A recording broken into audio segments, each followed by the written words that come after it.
Pour continuer à nous développer en Afrique, on a besoin du maximum d'informations disponibles, aussi bien côté consommateur que côté annonceur.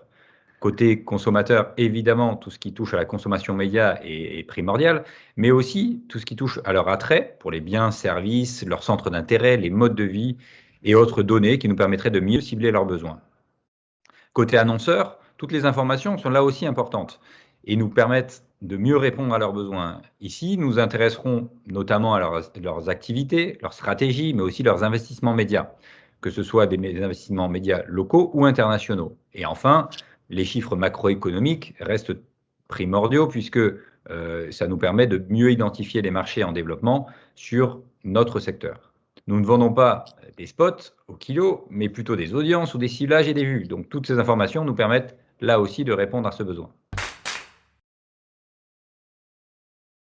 Aujourd'hui, l'étude Africascope est l'étude de référence, pas l'étude panafricaine de référence, et avec des 2 études par an.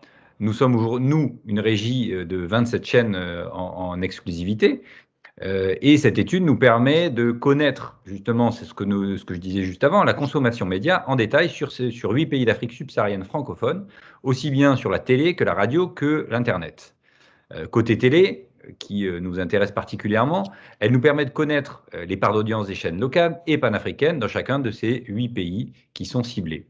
Ces indicateurs sont vraiment indispensables pour nous, puisque nous devons nous appuyer là-dessus pour créer des offres cohérentes aux annonceurs et également les prix. On peut constater, ça nous permet aussi de constater qu'aujourd'hui, nos 27 chaînes représentent quasiment un téléspectateur sur deux, quasiment 50% des parts d'audience. Nous obtenions aussi des informations intéressantes quant à la consommation de biens et services, les centres d'intérêt. Donc ça, c'est en développement et c'est vrai que ce sont des informations qu'on a de plus en plus et qui, là aussi, nous intéressent particulièrement. Les annonceurs se professionnalisent de plus en plus et sont demandeurs de ces informations pour établir des plans médias adaptés à leurs besoins.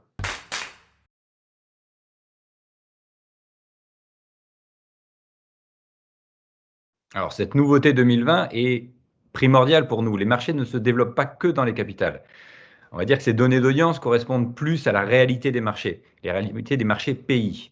Ce sont des données qui nous étaient régulièrement demandées par les annonceurs, puisque la majorité des annonceurs ont également du business en dehors des capitales. Et on peut désormais les fournir grâce à cette nouvelle étude. Cela permet notamment de communiquer sur des audiences plus importantes, avec des extrapolations plus précises et de réaliser des média planning plus précis pour les annonceurs et leurs cibles qui se trouvent, comme je le disais, en capitale, mais aussi évidemment dans toutes les villes du pays. En développant encore plus ces informations, nous espérons pouvoir prochainement proposer des offres couplées TV digitales, plus digitales, avec des indicateurs de référence qui pourraient être le coût pour 1000 qui est utilisé un petit peu partout dans le monde.